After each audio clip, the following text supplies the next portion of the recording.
ప్రశ్న మరొక్కసారి, బైబిల్ అనగానేమి? బైబిల్ అనే పదం విప్లాస్ అనే గ్రీకు పదం నుండి వచ్చింది.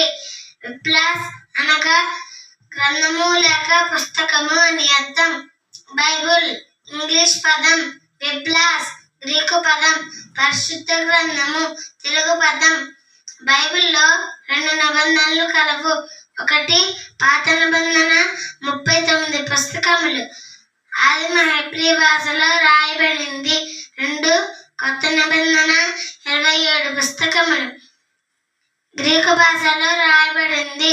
బైబిల్ మొత్తం 66 పుస్తకములు. బైబిల్ను ఎంతమంది ప్రవక్తలు రాశారు? బైబిల్ను సుమారు 42 మంది ప్రవక్తలు రాశారు.